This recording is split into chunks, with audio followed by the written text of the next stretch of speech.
First off, we are talking about solar heating, and unfortunately, when most people think solar, they think PV. They think things that generate electricity, that power your microwaves and power electrical loads. But I want to talk about heating appliances, things that actually generate heat. Now, why do we even use solar heating? Why is this even a relevant technology? And this has been a problem that kind of keeps me up at night. Because why not just take a bunch of cheap PV from China and use it to generate electricity and heat our houses with electricity? So is this even a relevant technology that we should be talking about? And I think that there's two good reasons why this is still relevant. And first, we look at a graph like this. And this is the residential site consumption by energy use. And what you see is that around 70% of those loads are thermal loads. Whether it's going to be heating, domestic hot water, or something like air conditioning, they're all heat loads to begin with. And I think the other point to be made is that as a matter of efficiency. When we look at the amount of energy or the amount of energy that you can generate from a solar heating panel versus something like PV, it's roughly about twice the amount you can get for the same amount of square footage. So it is still a relevant technology. When we look at solar water heating in particular, there's two fallacies. And one is that this is a new technology. We're looking at this and saying, what is it going to be like in 2020 when solar water heating is finally here? Well, in fact, solar water heating has been around since 1891. The first solar water heating system was designed, invented, and installed by a guy named Clarence Kemp. It was a very simple system. They just took some black tubes, made them out of steel, painted them black, and stuck them out in the sun. And lo and behold, the water inside got hot. The other fallacy is that this is a rare technology. And not only were they installed at this time, they proliferated. They were installed all over the place. There was a point in the early 1900s where over 80% of Miami's homes had a solar water heating system. So they are not rare. And what I want to do here today is take you on a little bit of a global tour to begin with and show you where we are in the rest of the world. So let's begin by looking at China. And China clearly is the global leader in terms of capacity. And let's zoom in on a place called Kunming, China. And this is their skyline. You can't look at that and tell me that this isn't conventional. Now, it's a little hard for you to see, but every one of these little boxes, let me zoom in a little bit, every one of those little boxes is a solar water heating system. And those are essentially purchased at a store and installed by the homeowner. And they're filling up every square footage of available roof space. The limit here is not demand, it's about available roof space. So they're really filling up everything.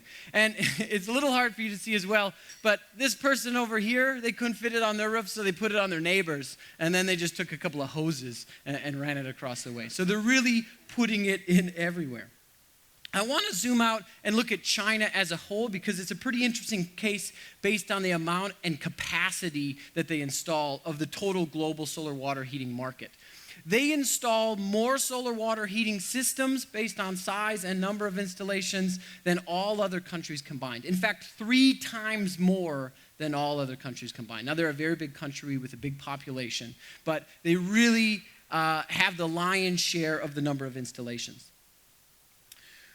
However, when we look at that based on per capita and per person, they fall down a little bit. The leaders here become Israel, Cyprus, Austria, Greece, and a lot of Mediterranean countries. And they're installing at a point where they almost have 1/2 to about 1 square meter per person.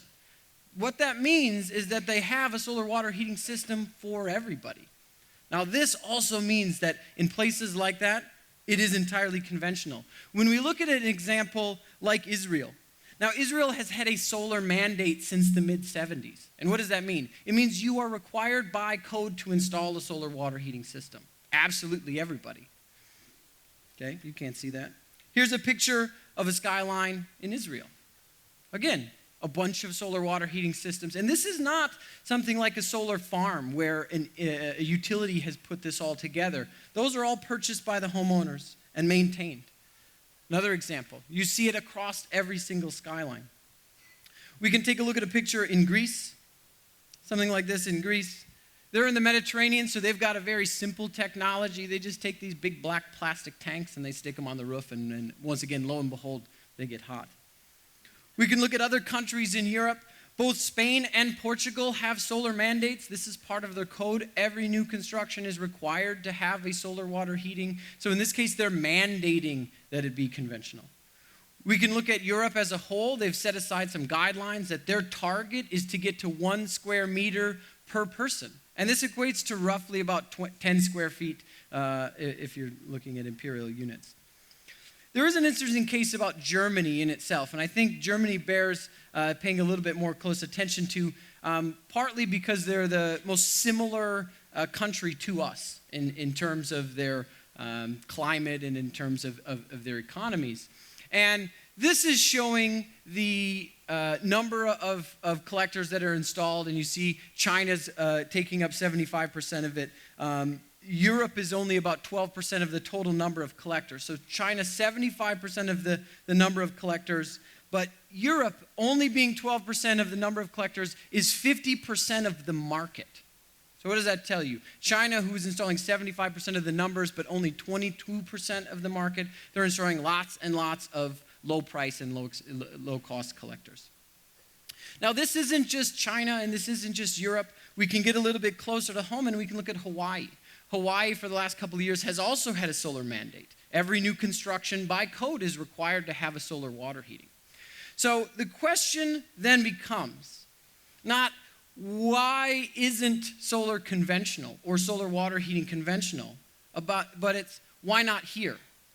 Why do we have those that it is conventional and those that it isn't? And more importantly, what do we have to do to make it conventional here? In the early 70s, academic Arthur Shavat posed 4 conditions that he thought would be necessary for widespread solar heating. And you can't read those, so I'll read them for you. The first was that solar water heating must be cheaper than the alternative. So it has to be very, very inexpensive. And that kind of makes sense when we are looking at the economies of various things. We can always look at that and say, oh, of course, they have to be less expensive. If they're really expensive, they'll be cost prohibitive. The other is that people must know about this option, and that makes sense as well. People must be informed about it and know that it's relatively available and come to places like this fair to learn about how it works.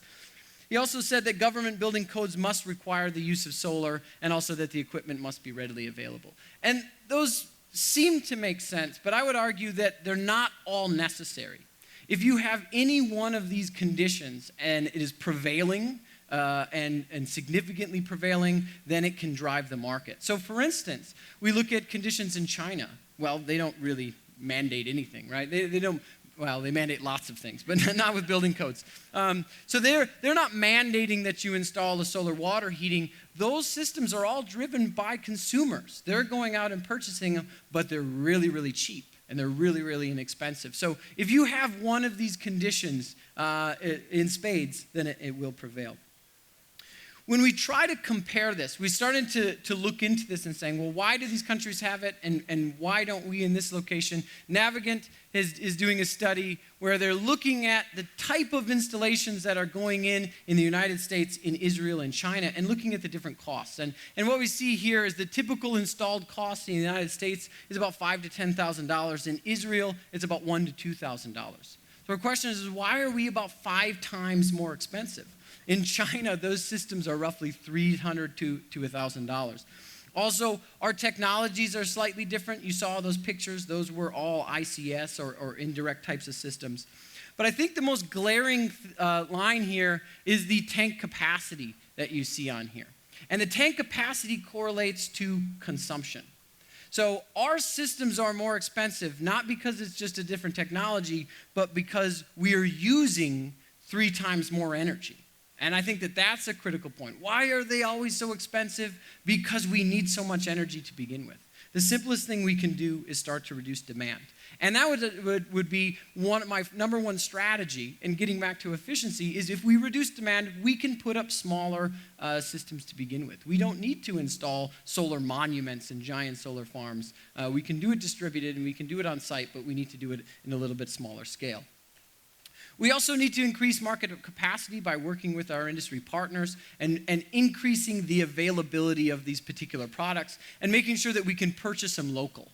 This is something that can definitely be done with manufacturing in our own neck of the woods. We've got several manufacturers around here that can do this. And personally, I think there is a bit of technology that can be solved, and that's developing a long-term solar storage techniques. When we look at a day like today, nice, hot, plenty of sunshine, and if we're trying to store that, we can take some of those thermal loads and use them for later. And this is where I see the whole frontier of renewable energy is trying to find storage, trying to save that heat, bottle it from when we have it to when we actually can use it. And there's several mediums that we're using, things like sand, things like phase change materials, and things actually like road salts and chemical-based storage.